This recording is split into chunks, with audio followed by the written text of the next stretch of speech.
Slailton, J. Julius, Lummi Nation, Haishka Siam, thank you all for coming out. First of all, I want to thank the President of the United States for acknowledging us. We spoke to him on December 5th, him and his administration, regarding sacred sites and burial grounds. He came out with a press release the very next day, and I want to share a couple of words because it means a lot to us as Native American people, not just here, but all throughout the United States. The President is insistent that these sacred sites be protected and preserved, treated with dignity and respect. That is also my commitment as Secretary of USDA, said Agriculture Secretary Tom Vilsack. I know my fellow secretaries share in this commitment. We understand the importance of these sites and will do our best to make sure they are protected and respected. Protecting America's air and water and our nation's heritage is an important part of the Energy's Department commitment to tribal nations across the country, particularly those that are neighbors of the Department's national laboratories, sites, and facilities. We have copies of these articles for anybody who wants one. The reason that is so important to us is because there's a documented site there. 45 WH1, 45 WH83, and 84. 45 WH1 is the most studied site in Washington State, and it's been damaged today already. There was an order for a cease and desist in July of 2011 because of the damage without a permit. And under Washington State Law RCW 27, it specifically states that a criminal action has taken place, and we expect the state to uphold their laws. Also, 500 plus of our bodies were pulled out 13 years ago in Blaine, Washington. 13 years ago, so we demand again a soul study to be done on the impacts it's had on 5,000 plus members, the impacts of our ancestors uprooted, because this is a bigger cemetery. Washington State flags this as a cemetery. It is not okay with us, and to mitigate it with conveyor belts over the top of it is not acceptable either. Thank you. I'd like to thank the hosts for providing us this opportunity to speak to this very important issue. My name is Chad Beauchop. I'm a member of the Makah tribe and manager of the Makah Tribal Council Office of Marine Affairs.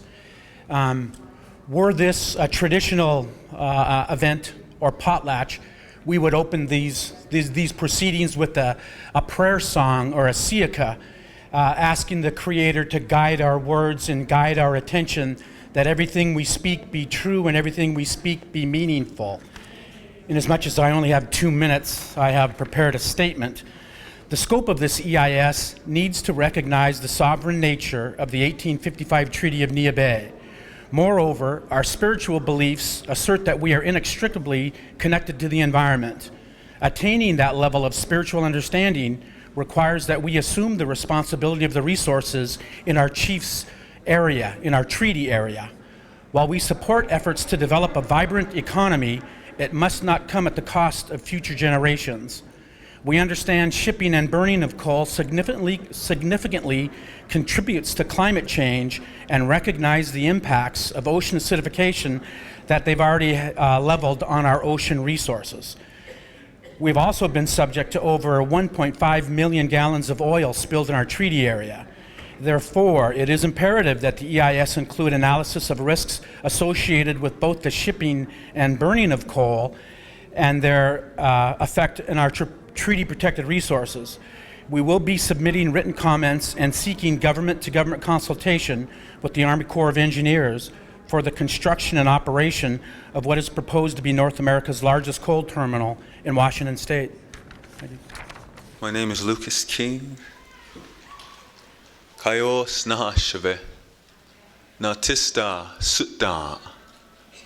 I'm not from here, I'm from Montana, and I've come here to support the no coal export terminal I've come here to support the no-coal export terminal because I don't support the Tongue River Railroad that'll be built if that is passed. I've worked in a coal mine and I've seen how things are done, how the earth is dug up, and one of the most important elements of our lives, everybody here, is the water. The same thing I said back home. From our river, Tongue River, all the way to your guys' ocean, it's going to be poisoned. Because I know, I've worked in a coal mine and I've seen what happens to the water. And I'm asking you, like my ancestors, my grandfathers, your guys' grandfathers, your grandparents, how hard they worked to keep things clean for us. I'm asking you to look at the future generations because I'm thinking about my children and their family, their friends. Everything that I'm telling you is the truth. You can't drink that water where I work. If you get it on you, I'd have rash where I'd break out. I'm just here to tell you that overall, you're gonna poison Mother Earth. And that's one thing that none of us here want. I know from both sides, working in the industry, and now I stand here and I don't support it. Thank you. Hello, my name is Michael Peters. I'm from the Lummi Nation. I live on the Lummi Reservation here in Bellingham. I'm a graduate from Ferndale High School, so I'm a very strong citizen here in Ferndale. Very strong with jobs and understanding with everyone that, you know, times are really hard. I understand both sides of the story, and I think we all do. But the one thing that I'm concerned about is, you know, the scoping of the cluster of ships that are already out there today, and added to the clusters of ships that's already going to be added to what we're going through already. I'm a lifetime fisherman, commercial fisherman, crabber. Our people live off the land. It's very important to us. It's our traditions. It's our history. History of our ancestors, of what they have done and what we are doing today. It still exists today. I am here today. And I'm representing my people. And I'm representing all of the Native Americans that are affected from Montana to here, through the Puget Sound. Voices that people that can't come up and speak. I'm representing these people. But I just want to take an opportunity I want you to scope the clusters of ships in the Point Elliott Treaty of 1855. Thank you. Good afternoon, Deborah Lakanoff, representing the Swinomish Indian tribal community on behalf of Chairman Brian Clattersby. We send greetings from the mighty Skagit River. A fact today, one river produces all 6 species of wild salmon in their tributaries. That's the Skagit River. The Swinomish people will protect the Skagit River and its resources just as it will stand next to any tribe and any organization that will protect its watershed from Whitecap to Whitecap. We are the people of the Salish Sea. To my fellow trustees, thank you very much for being here. Our treaty resources are being destroyed every day. What will remain for our future for generations if we continue to sell our future for a mighty dollar? With this in mind, let me address our federal trustee with respect. The Army Corps of Engineers and EPA is here as the coordinating agency. This is what's taken off the Army Corps' website. You acknowledge the wisdom that tribes bring to the table and how our programs, projects, and activities can enhance their input. The United States Constitution specifically addresses tribal sovereignty. We are the supreme law of the land, as our Indian treaties stand. We will act to fulfill its obligation to preserve and protect trust resources and to consider the potential effects of the Corps' programs on natural and cultural resources. You will work to meet trust obligations, protect trust resources, and obtain tribal views of trust. I will go on and on about what is on the Army Corps Engineers website, reiterating to you what your trust responsibility is. We remind you of that trust responsibility today and tomorrow for generations to come. The Swinomish people want to ensure that we all live a healthy lifestyle, that our human health is protected, that we're able to say the mighty salmon are still here hundreds of years down the road. With that, thank you from the Swinomish tribe. Suf statements nashibe. Nadamam suf. Natsista. My name is Otto Braided Hair. I am Northern Cheyenne, Lame Deer, Montana.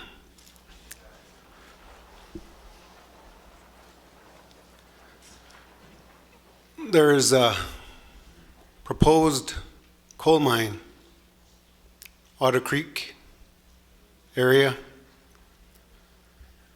which are Cheyenne ancestral homelands. Should coal make it to this terminal, Cheyenne lands will be destroyed. I do not support any coal development of any kind. It's destroying and has destroyed our environment, wildlife, and so on.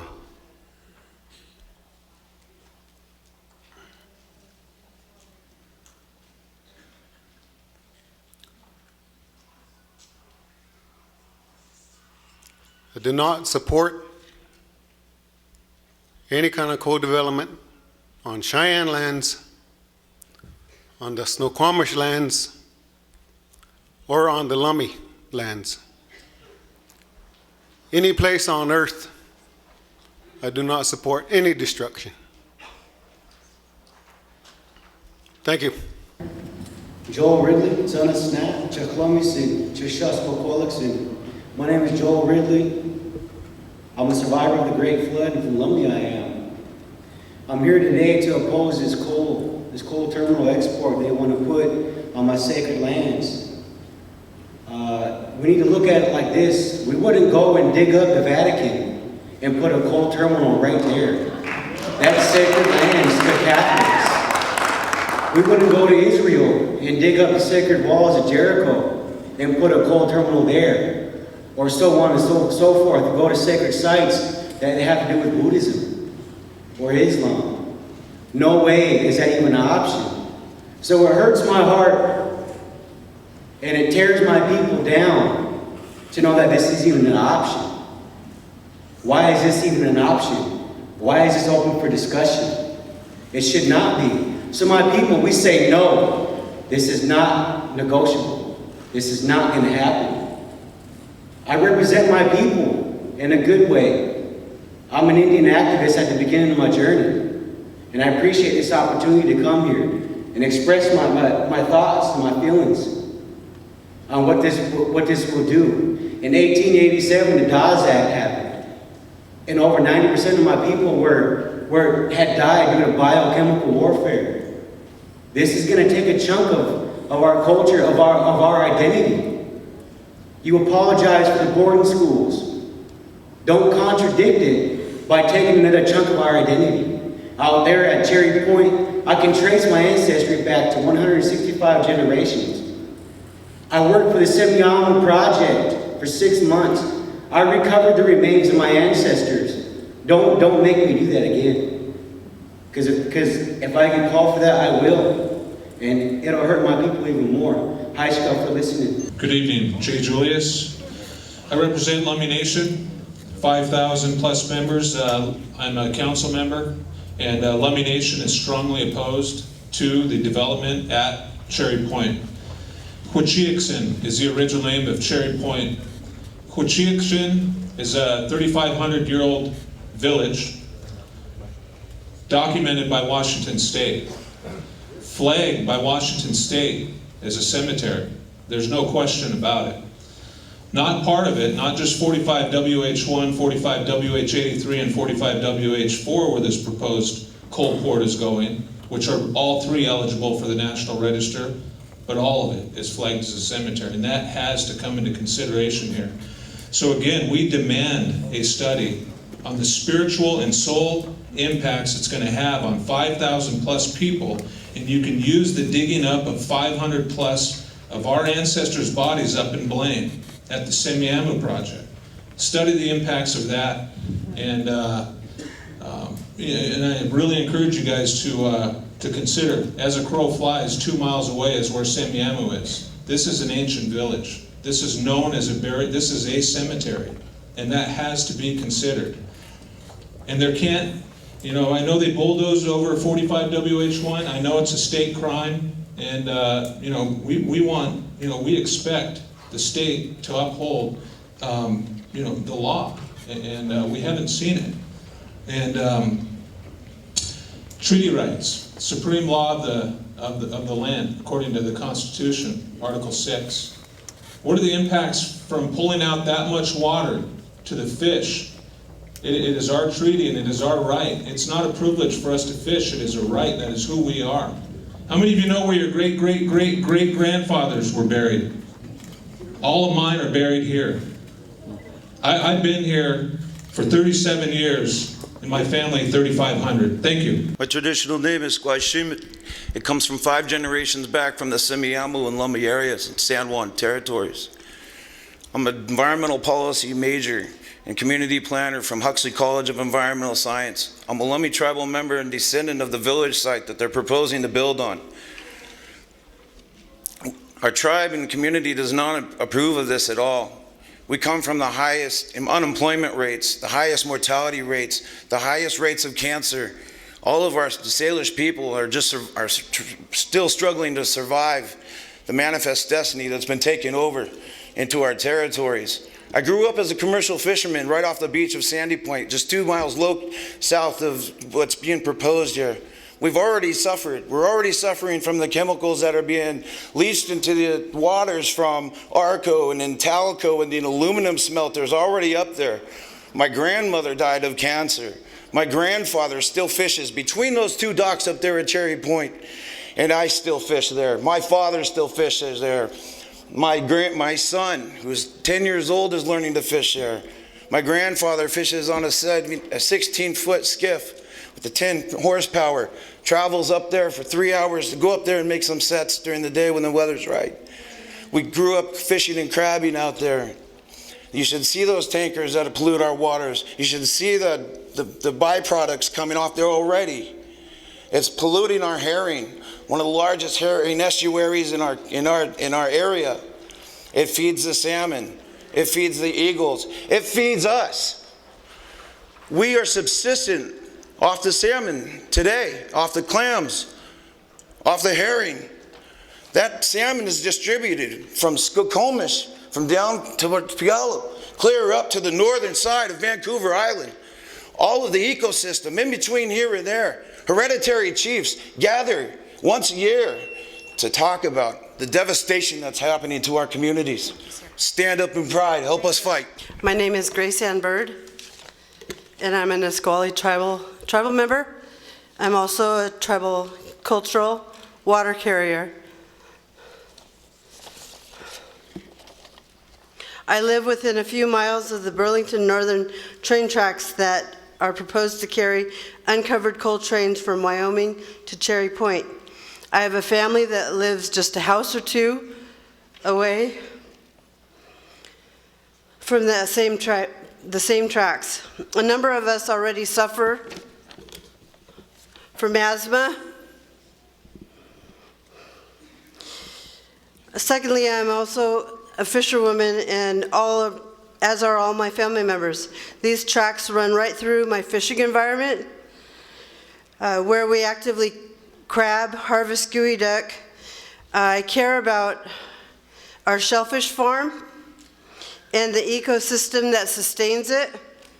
Medicinal plants grow in this region as well, that I and my relatives use for well-being,